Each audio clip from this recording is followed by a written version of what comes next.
snatched her up and it fed. From the taste of revenge she burned, until her heart yearned, until she burned to avenge what fed on her.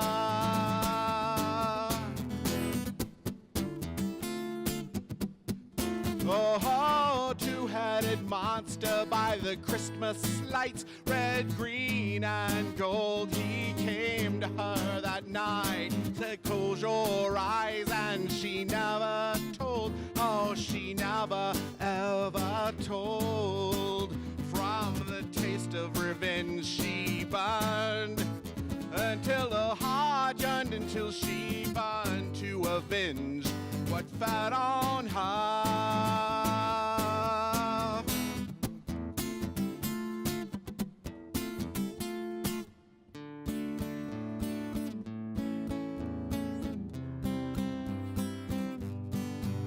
Oh, many years later on the TV screen, she saw that monster give a speech. He spoke of family values and the grace of God, and audiences cheered. What a good, righteous man. If she called him out, they wouldn't believe her. What an opportunistic whore.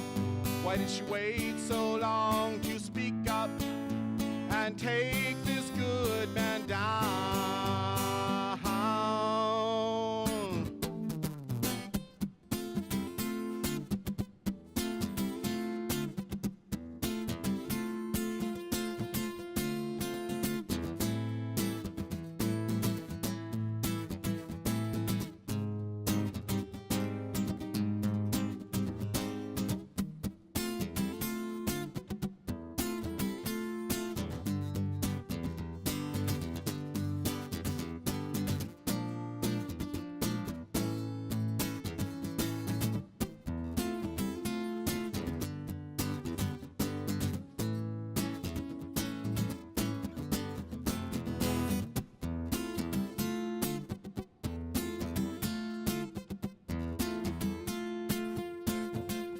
Oh, she pierced her pillow with her fist.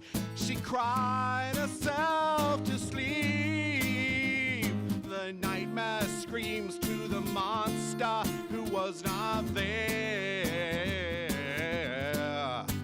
Oh, the pills and the booze couldn't hide the shame she felt, but she found strength from the fire that burned inside. And one day justice would be served.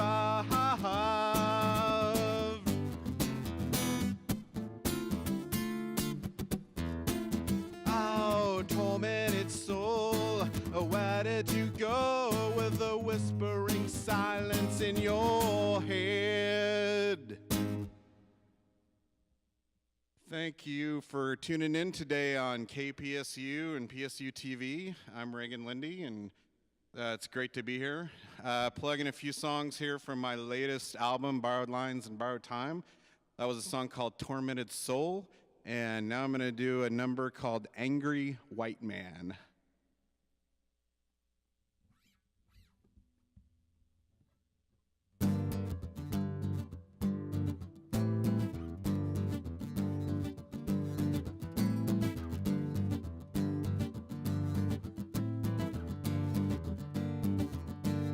Angry white man, what hangs in your head?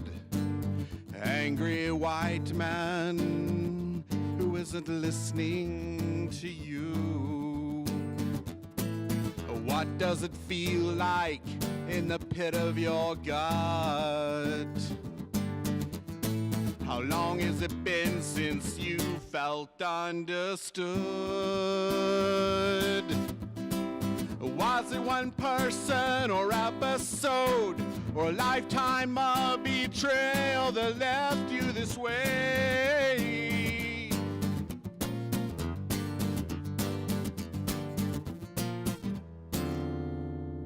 Everything has to be black and white.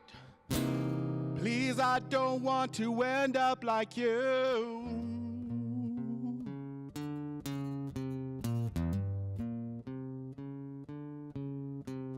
Scare people people off who may mess up your lawn, which welcomes no one but the scorching hot sun. Oh, the scorching hot sun. Everything has to be black and white. Order and rules keep them in tightly drawn boxes.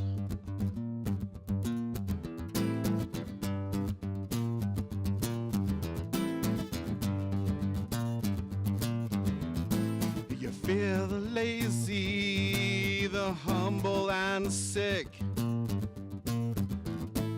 those with different traditions, ideas, and concepts. Draw lines upon maps and say live over there.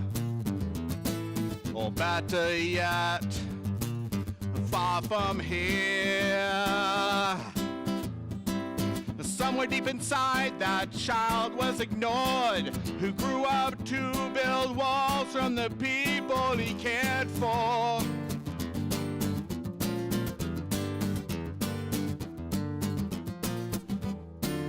Everything has to be black and white, jaded, hard-hardened with your piercing mean looks.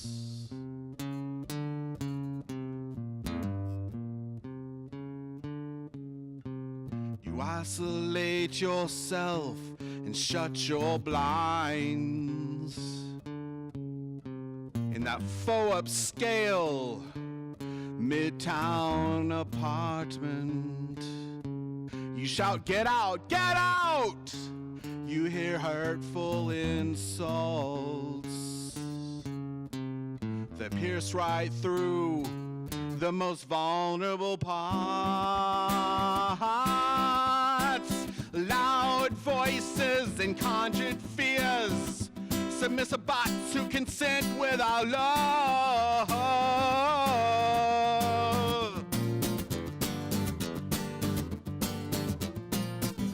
Crush those where they are vulnerable and weak. Angry white man, what kind of world do you want? What kind of world do you want?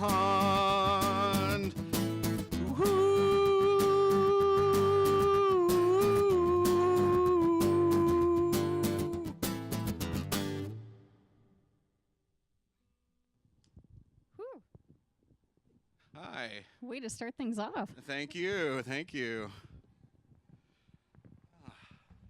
Catch your breath for a sec. Have a seat here with me while we chat about music and stuff you got going on. Yeah. So let's start off with people listening, wanting to find more of your music. Where's the best place they should go? Well, there's lots of places. They can go to my website, which is ragonlinde.com, RAGONLINDE.com, and they can find my music on all the online streaming services, Spotify and Amazon and iTunes. Or is it Apple Music today? I don't know. But it's on that. And Bandcamp. I even have a MySpace account. They can go to my Ragon Linde Music on Facebook and follow me on there and kind of stay up to date what I'm doing. And where's the best place? Like, what do you prefer? If someone's going to download your album, where would you like them to go? The best place is to go to CD Baby. cdbaby.com, and they are a great company based here in Portland, but they are a worldwide distributor for indie artists like myself. And so they can go there and buy, they can either download or buy hard copies of all of my releases there. If you live in Portland, I would love it if you go to Music Millennium, which is the world's greatest record store and very supportive of Portland local musicians, and so they can buy all of my hard copy music there as well. And I believe that's, I'm trying to remember the address now, I believe it's like 37th and Burnside. It's one block west of Cesar Chavez on Burnside, yes. So, yep. Yeah, somewhere in there. They have lots of my money. I frequent there. Yeah, me too.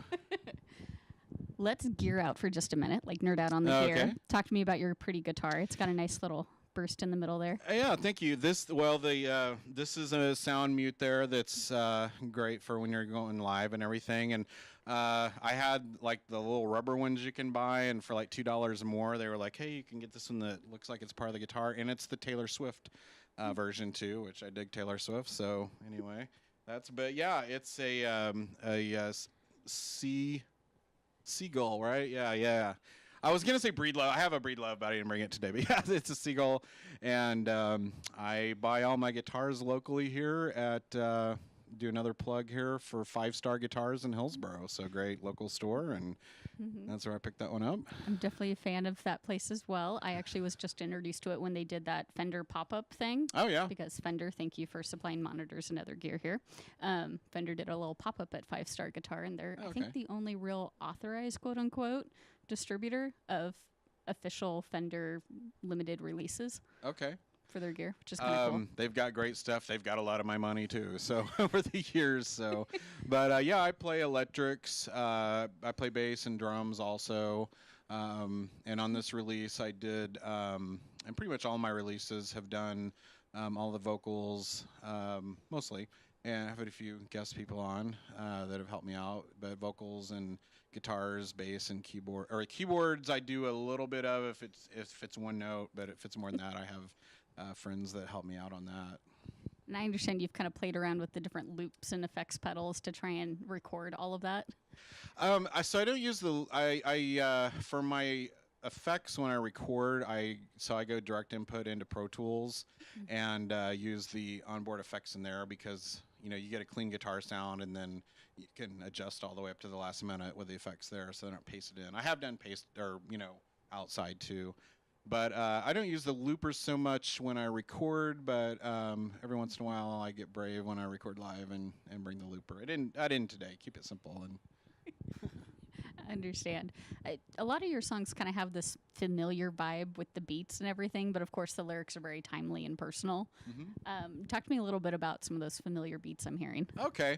So Borrowed Lines and Borrowed Time is the name of my latest release. And so I'll talk about the Borrowed Time piece first. So one of my favorite drummers is Stanton Moore from the band Galactic, and they come through Portland quite a bit. If you haven't checked them out, always go. They're usually in the Crystal Ballroom in March timeframe, so it's a great time. But so Stanton Moore put out a book several years ago that has written down hundreds and hundreds and hundreds of famous beats from the drummers that were with James Brown and Steely Dan. Led Zeppelin had a lot of funk beats, and so it's a collection of funk grooves and R&B grooves. And so I went through that book and kind of compiled the ones that resonated with me and chose the ones I wanted to use. And so I wrote the music based on those beats. So and then the Borrowed Lines. So I have a lot of friends in the Portland writing and poetry community, and so they lent me texts to use. The first song that I did today was Tormented Soul, and that's one that I co-wrote with a good friend of mine, Carrie Ann Kasich, as a local writer and teacher here in town.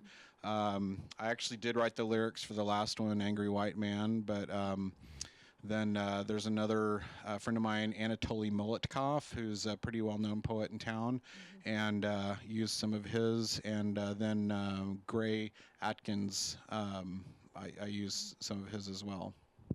It's a lot of well-known, at least locally well-known poets' names to throw out there. Oh, thank you.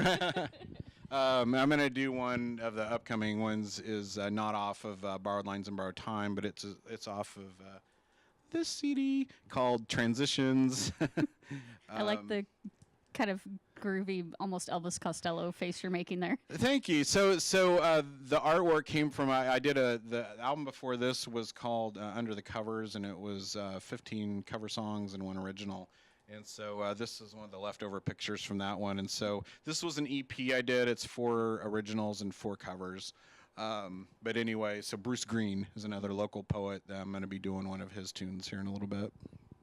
How did you meet all of these people? That's a great question. So my family and I moved to Portland from Tulsa, Oklahoma in 2006, and my wife was going to school here at Portland State, and we had she had one of her cohorts had kind of a summer barbecue somewhere, and we were standing outside, and I was kind of looking. I didn't know anybody, and so I saw a person with red, white, and blue hair and John Lennon glasses, and looked pretty interesting. So I introduced myself, and that was Anatoly Molotov, and we've been friends ever since. And we've collaborated. I believe I have at least one of his pieces on all of my albums. So, you know, very fortunate. And from there, you know, I moved to Portland really not knowing any musicians or anything.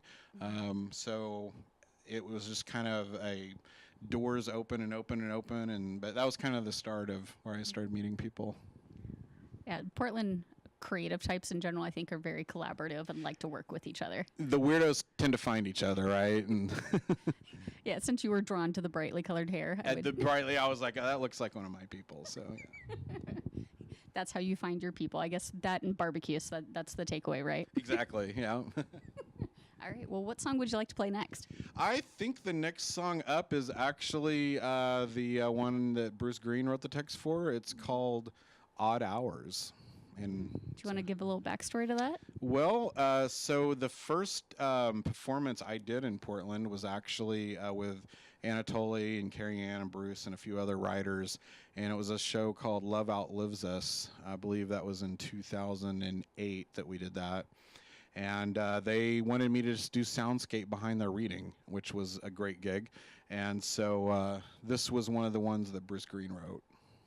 Very cool. Let's hear it. Okay, thank you.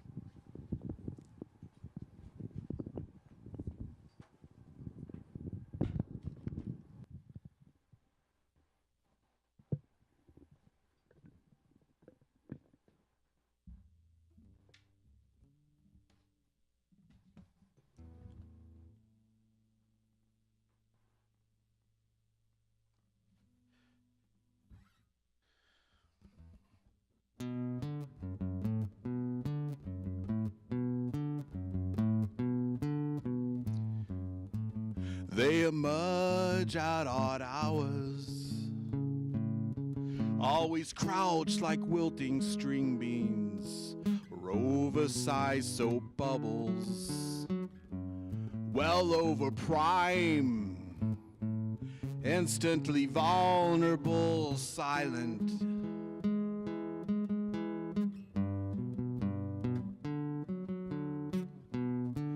In remote corners of their property, they'll weed a while, jerking the veins from unwanted intruders from their domestic carpet dream. It's what they have, what they control, it's what they do.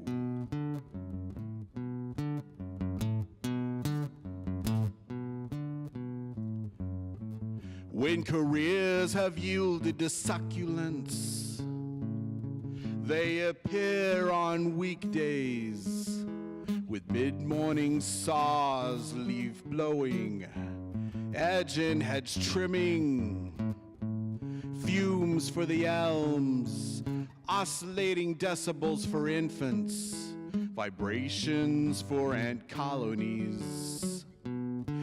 Ellen attempts the last light with an impromptu tour of her lawn. She hears crows descending and wonders about their youth. Never seen any nest, never seen baby crows. They just appear fully grown. Their numbers have increased. That Hitchcock could see the tree behind the alley.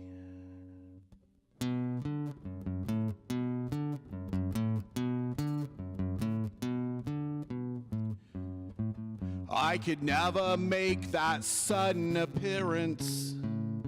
Mine was never a life of homeowning. I care less for lawns than lives, slightly more for ideas than irises. When my road becomes a U-turn, I see my father in their eyes.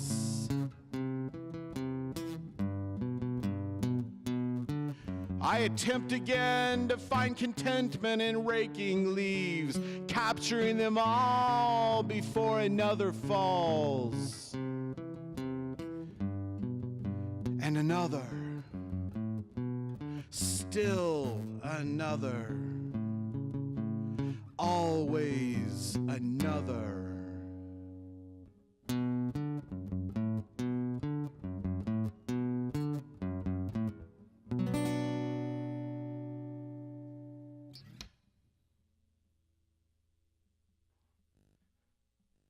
That was, again, Odd Hours, and the lyrics from my friend Bruce Green.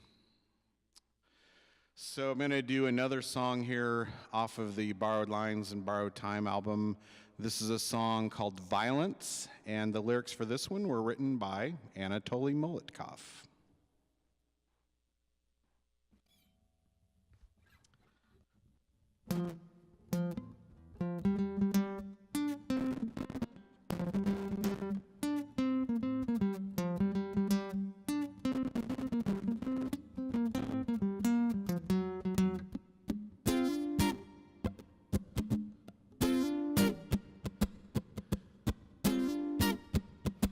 Gray petals of bombs fall on us, crack the body's puzzle. We know how it bends to metal's will, how it forgets the meaning it carries. When broken, some say the meaning goes away. I want to see it. Burned eyes are petals from a black rose, with love and fear, even in our dreams. And you dream too.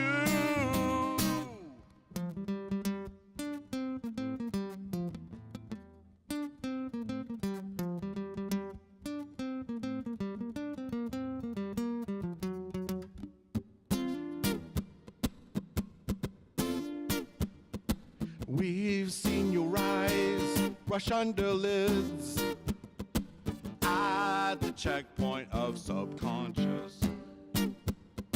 Burn through stolen scenes what others felt when bombs fell.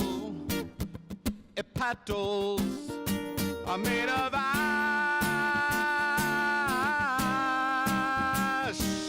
what can we know about the flower? Its smell, its proud posture, its short-lived optimism. Some say the meaning comes later. I want to see it as you learn you're in. See the body's ironic puzzle, its checkpoint, its unanswered questions. You realize it too. Nothing is firm here, not even the harm we do. Know how we carry and strangle and fail to strangle the meaning of you. The meaning of you. The meaning of you.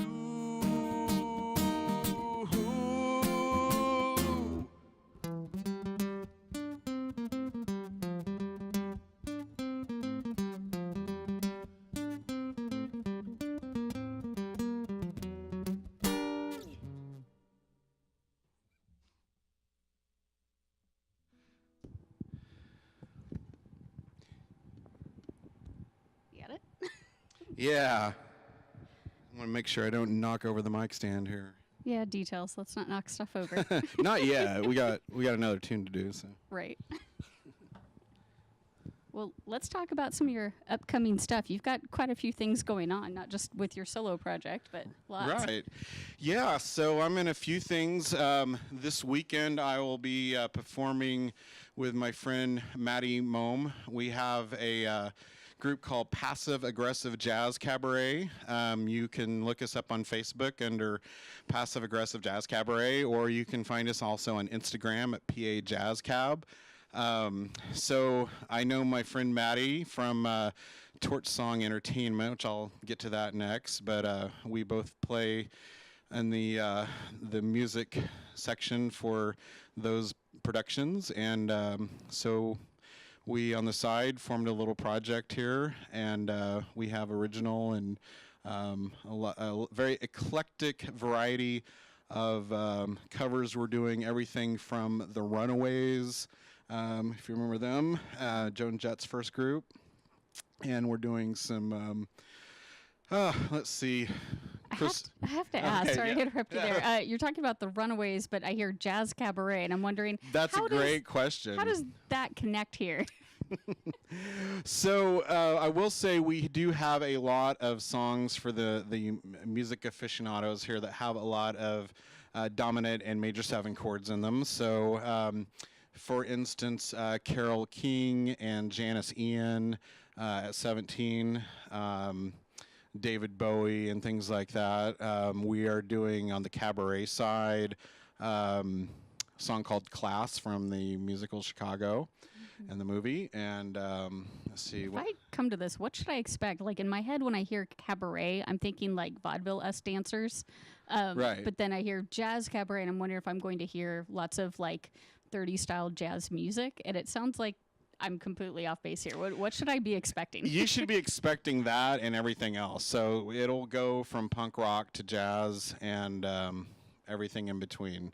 So this is our first show. It's at the Jade Lounge over in Northeast Portland. And we're very excited. And we have a lot of other things booked in the Portland area as well. So look for more things from there. Where's the best place to find the upcoming gigs? Right now on our Facebook page and our Instagram. So Passive Aggressive Jazz Cabaret. If they want to buy tickets, can they buy? Is there a link on those pages? So the Jade Lounge is no cover. So just come on out and enjoy the music. And poor students, please take note. This is a free thing. Please take note. I say that. I tell you what, if anybody comes out to the gig and there is a cover, they should tell the people to come talk to me and I'll pay their cover. And as I'm saying that, I hope it's like $30 or something like that. I don't think it is. It's a pretty chill Sunday night gig. So yeah, I think it should be all right. Please come. There you go. You also have some other fun projects. Right. So as I said, Maddie and I met in a group called Torch Song Entertainment, and definitely encourage the viewers and listeners to check that out. So Torch Song Entertainment is a very progressive and fun and just an amazing theater company here in town. This summer was my first production to do with them. It was a adaptation of Romeo and Juliet called Star-Crossed, and it was a heaven and hell and heavy metal versus classic rock. So we did Slayer and Iron Maiden and Metallica versus some Beatles and things like that within the music. But it was one of the most fun things I've ever done. And so we are working on another production right now called The Jolly Riot, which is a pirate heavy metal musical. I'm sorry, say that one more time because just that sentence brings me so much joy. It does me too. It's a pirate heavy metal musical. So one of the groups that we're using their music in is a group called Ailstorm. So if anybody wants to look them up, and I think we're doing 3 or 4 of their numbers and some other, so music from the pirate metal genre, which is huge. And so this is going to be an epic journey.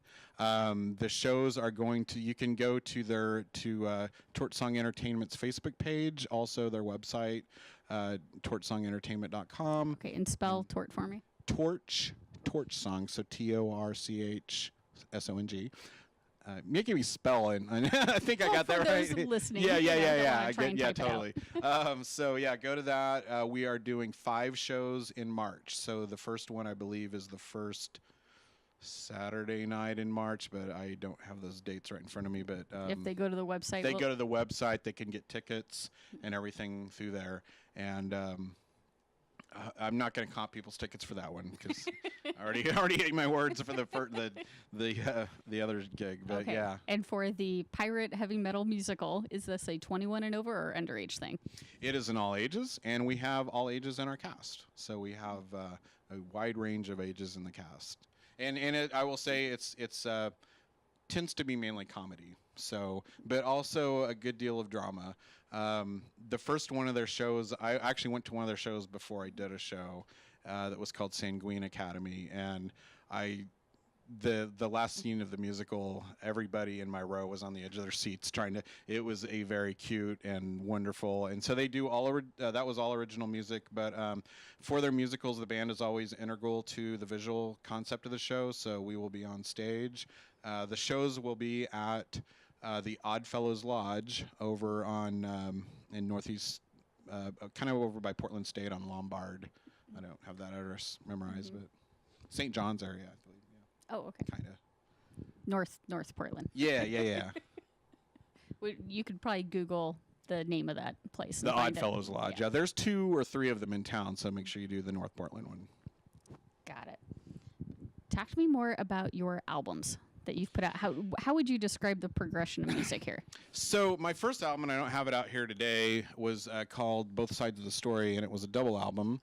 And so it was a lot of songs that I had written before I moved to Portland, so when I was in Tulsa, and with some of my musician friends back there.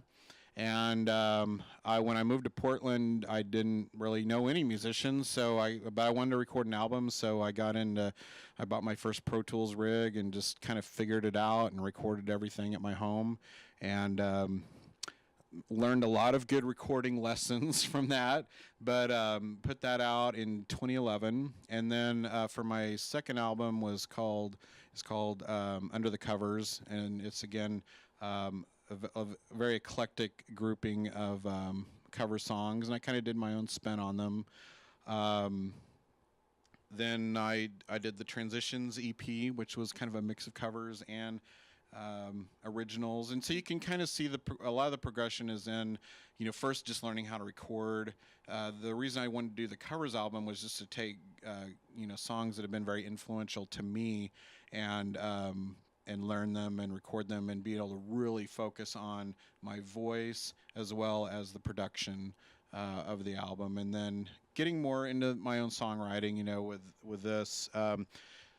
This album over here, and I'll close with one of the songs that's on here as well as on the Under the Covers album. It was the only original on Under the Covers, and it's called Let's Count Silences. Lyrics, again, by Anatoly Molitkov. And so put that one out, and then my latest album, Borrowed Lines and Borrowed Time. And my next album will be an album called Homer. Lyrics were written when I was in Homer, Alaska a couple years ago, and the story themes are mainly about people like, how did you end up in Portland, Oregon from Tulsa, Oklahoma? Listen to that album and you'll kind of learn about it. So I imagine there was a little bit of culture shock going from Midwest Oklahoma, sort of heartland America, to Portland. Not necessarily culture shock, but just finding our home. So this is definitely where we need to be. You found your people. Definitely, yeah. Going forward, how do you envision your progression as an artist? Like, what do you hope for? One of the things that, I talked kind of about my journey of meeting people at the beginning through the writers and poets, and then I formed an organization called the Portland Eclectic Music Society in 2010, I believe, and as a way for me to I was like, well, a lot of people are using meetup.com for different things. I was like, well, I'll try and use that to find musicians that, I kind of jive with. And so I met people through that. And it's just the journey of people, through Torch Song, I found through connections, and then through that, I've got some other groups now that I'm playing with that are connected with those people. So definitely more collaboration. I enjoy doing the solo things like we're doing today. That's a lot of fun, but it's fun to play with people too. So So going forward, you'll have more of a full band sort of thing is what we might see. Well, in a year or I two? will be doing so. Like I said, Borrowed Lines and Borrowed Time is a funk album that has full instrumentation. Obviously, I can't do all that by myself. So I do have a group of musicians signed up and ready to learn those parts and everything. And we will be doing our kind of another release performance of all the songs on Borrowed Lines and Borrowed Time at the Music Millennium Customer Appreciation Barbecue Street Party, and it is August 10th. So I will be doing the whole album with a full band and everything. So Very fun. Do you have any gigs between now and then as a musician? as a musician, none scheduled right now, but my weekends are pretty tied up with the Jolly Riot coming up, the pirate heavy metal musical. And then right after that ends, I'm fortunate to have been asked to play drums on their next production, which will be called The Ripper. And rehearsals start like the very next weekend, and that's a run of, I believe, 8 shows in June. For anyone who wants to just find you as an artistic person and figure out what you're doing lately, where's the best place for them to go? Definitely my website, ragonlinde.com, RAGONLINDE.com, and they can connect with me on all the social media outlets. Twitter, Facebook is probably the one I keep up with the most because it just kind of seems to allow the best interaction with my followers. And there are 1 or 2 people I think that are still on MySpace, and I'm one of them. I'm on Bandcamp, I'm on Reverb Nation, but I pretty much do mostly, I always target Facebook. Okay. What song would you like to play next? So kind of my next closing song here will be a song called Let's Count Silences. It's kind of a existential song. Again, lyrics by Anatoly Molitkov, and I adapted it as the last song on my Under the Covers album. I wanted to do one original on that kind of set like a goal of where I wanted to go as in my songwriting, and so this was on there, and it also appears on my live double album with Babies and Dogs. How did the lyrics speak to you when you read his poem? Anatoly Molotkov's poetry tends to be very existential. It speaks to me. It's very simple in a good way, and he likes to talk about the arbitrary, and that really speaks to me because the arbitrary things tend to interest me. Is like, why, are there these gray cabinets over here? And we could probably talk about that for a long time. So it's, I don't know. I like to talk about a lot of that kind of stuff and read it. And so it just kind of was your own thoughts that you normally have were put into those lines. He speaks to me, yeah. And I think that as I've started to develop my own songwriting and lyric writing, definitely plays a big influence on me. How do you think your songwriting has developed from using a poet like him to now you writing your own lines? I think as a songwriter and a musician, I think it's good to play covers, and I think some of my favorite artists that I see live do great covers. Katie Lang, I mean, her version of Hallelujah was, next to Jeff Buckley's is one of my favorites, and so seeing artists take a song, sometimes it's fun and interesting to do it just like they did it. I think some people are like, well, you shouldn't do covers, and I think sometimes certain people kind of thumb their nose at that almost, but think about classical music. When you go see the Oregon Symphony, they're doing songs that were written by former, should we never, perform Beethoven or Chopin or Bartok anymore or anything like that? I never really thought of a symphony as doing covers, but now that you mention it, they are covering old classics. Exactly, and I think there's something to be said about covering other people's music that helps you really connect with the song. I think it should be songs that mean something to you. And resonate with you. So I would say learning from covers, again, very fortunate that I had writer friends. That's not my strong suit. So I had people that could lend text, so I could kind of work on the song structure and chord progression changes and things like that. And so my upcoming album, I wrote 100% of the lyrics for, and I have the lyrics written. I will be starting on the process of writing the music soon. Kind of putting those things together. So I think it's good to, for me, the beauty of doing an album is you can say, okay, on this project, I'm going to kind of focus on these 2 or 3 things and really get those. And then maybe the next project, hopefully you can kind of elevate that part of your game and move on to another. All right, training wheels are coming off. Training wheels coming off, yeah. All right, let's hear the song. Okay, thank you.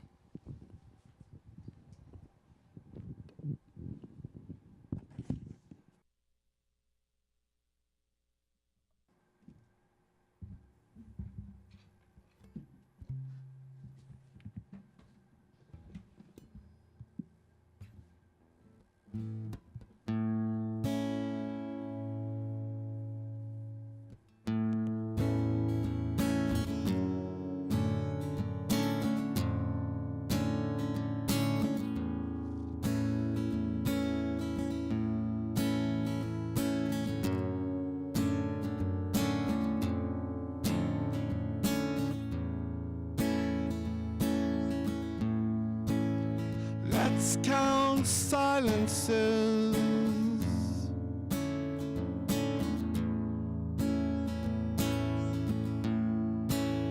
Let's share absence.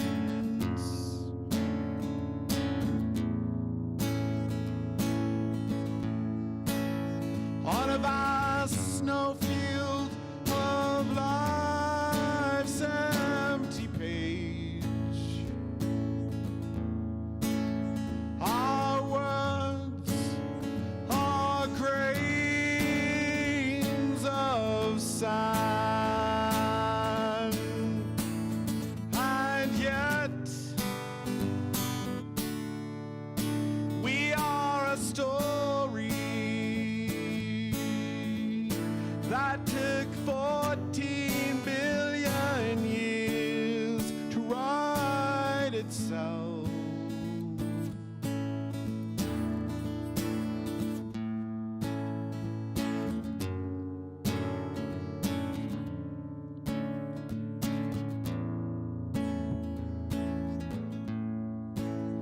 How much sand does it take to defeat entropy?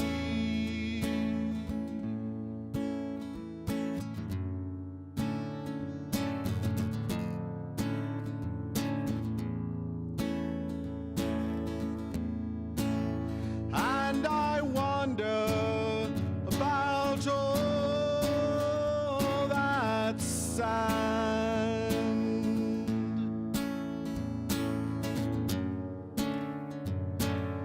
all that snow, and yet we are a story that took 14 billion years to write itself, and yet we are a story that took 14 billion years to write itself.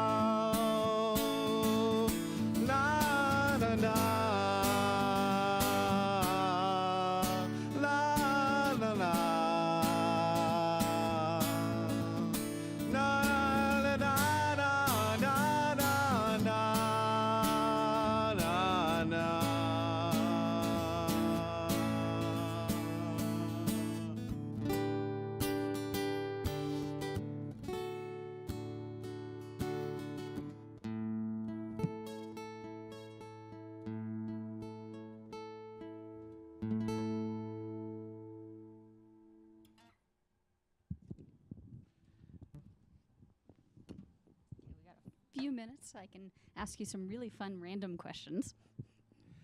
Can I make one plug? Oh, of course. Something that just...